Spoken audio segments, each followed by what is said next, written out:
Hey there, and welcome to Rockwall, Texas Living, the web's biggest blog on the smallest county in Texas. I'm your host, Evan Madison. And today we're finishing up our fourth and final part of how to choose a lender.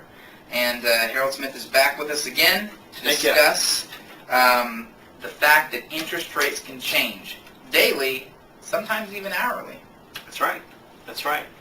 Really, the last topic we want to hit on is you are thinking about a lender and thinking about how you're going to work with that lender. A common thing that I'll sometimes see clients think is they'll say, I want to get a rate quote from you, a good faith estimate, and then we're going to go get some others over the next couple of days. What I then always need to tell that client is, that's fine. Do all the checking you want to do. Realize, however, that if you call me in 4 or 5 days, and say, okay, Harold, we're ready to go, there's a chance I may have to tell you, I may get to say, great, we can lock that in. Or I might have to say, well, unfortunately, the market has moved, and we can't get that exact same rate. Right. Or maybe that same rate is there, but maybe it's now a cost of 1.25 points, where it was just 1 point before. Right. So it might cost a little more. Why is that? It's because mortgage rates are based on mortgage-backed securities or mortgage bonds.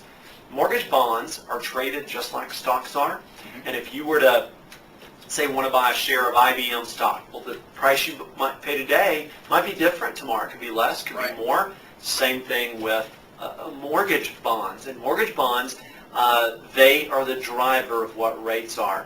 And so just know that you will get some variances. And sometimes I'll give a quote out, and in the morning and later in the afternoon that could change.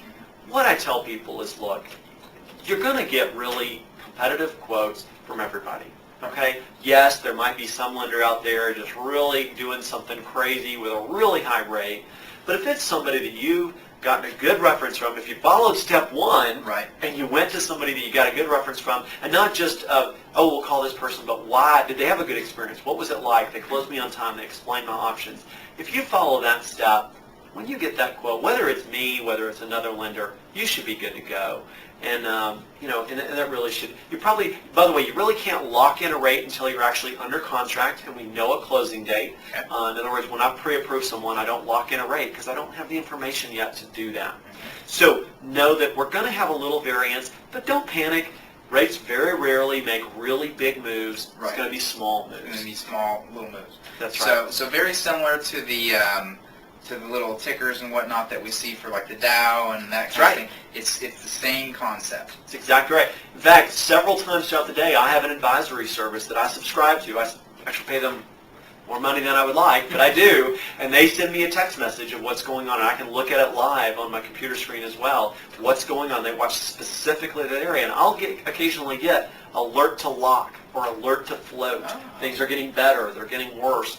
And so if I've got a client that I've talked to that morning and I get an alert to float, I'm probably going to say, you know what, it's fine. Let's just look at, we'll lock it in late today, maybe after some improvements taken. Rarely is it going to change the rate much, but it might make it a little less expensive to get the same rate.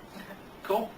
Well, we hope you have learned something about choosing a lender, and we hope that it makes your next experience buying a home and getting it financed extremely smooth and that it goes better. Harold's information is on all of these videos that we've done. I highly, highly recommend him.